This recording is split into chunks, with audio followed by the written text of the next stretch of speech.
ఈరోజు ప్రశ్న: కుజదోషం అంటే ఏమిటి? దానివలన ఏ పనులకు ఆటంకం కలుగుతుందో చెప్పగలరా? ఒకవేళ మీకు కుజదోషం గనక ఉంటే భూమి, ఇల్లు అమ్మడం లేట్ అవుతుంది. అప్పులు కూడా కుజదోషం వల్లనే కలుగుతాయి. ముందుగా మీరు మీ జాతకంలో కుజదోషం ఉందో లేదో కనుక్కోవాలి. ఒకవేళ దోషం ఉన్నా లేకపోయినా ఈ పరిహారాలు గనక చేస్తే భూమి అమ్మడం, ఇల్లు అమ్మడం, భూమి కొనుగోలు, ఇల్లు కొనుగోలు అనేవి చాలా స్పీడ్గా అవుతాయి.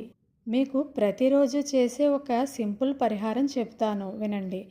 మంగళవారం ఉదయం కుజహోరాలో ఏం చెయ్యాలి అంటే ఉదయాన్నే లేచి స్నానం చేసి ఎర్రబట్టలు వేసుకోవాలి. తరువాత మీ దగ్గరలో హనుమంతుడి గుడి కనుక ఉంటే హనుమంతుడి గుడికి వెళ్ళండి.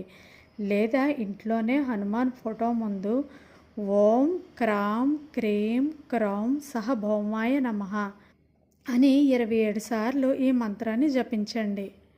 ఈ మంత్రాన్ని నేను తరువాత కామెంట్ బాక్స్లో పోస్ట్ చేస్తాను. తరువాత హనుమాన్ చాలీసా ఒకసారి చదువుకోవాలి. పూజ అయిపోయిన తరువాత బెల్లం శనగలు స్వామివారికి నైవేద్యంగా సమర్పించాలి. కుజభగవానుడు హనుమంతుడి భక్తుడు కాబట్టి హనుమంతుడిని పూజిస్తే కుజదోషం తగ్గుతుంది. ఇక అప్పులు, ఇల్లు అమ్మడం కోసం స్పెషల్ రెమెడీ మంగళవారం పూట ఏం చెయ్యాలి అంటే పొద్దున్నే లేచి స్నానం చేసిన తరువాత ఎర్ర చందనంతో నుదుటిన బొట్టు పెట్టుకోవాలి. తరువాత ఒక రాగి గ్లాసులో నీళ్లు పెట్టి కుజభగవానుడికి సమర్పించాలి. మీకు వీలైతే కందిపప్పును దానం చెయ్యాలి. కుక్కలకి ఎరుపు రంగు అన్నం పెట్టాలి. ఇక చివరి పరిహారం ఏమిటంటే 7 నెమలికలను తీసుకోవాలి. వాటిని బాగా క్లెన్స్ చేసిన తర్వాత ఒక గాజు బౌల్లో పెట్టుకోవాలి. గాజు బౌల్లో ఎలా పేర్చాలి అంటే మధ్యలో ఒక నెమలిక పెట్టి చుట్టూ మిగతా 6 నెమలికల్ని ఒక కమలం పువ్వులా పెట్టాలి.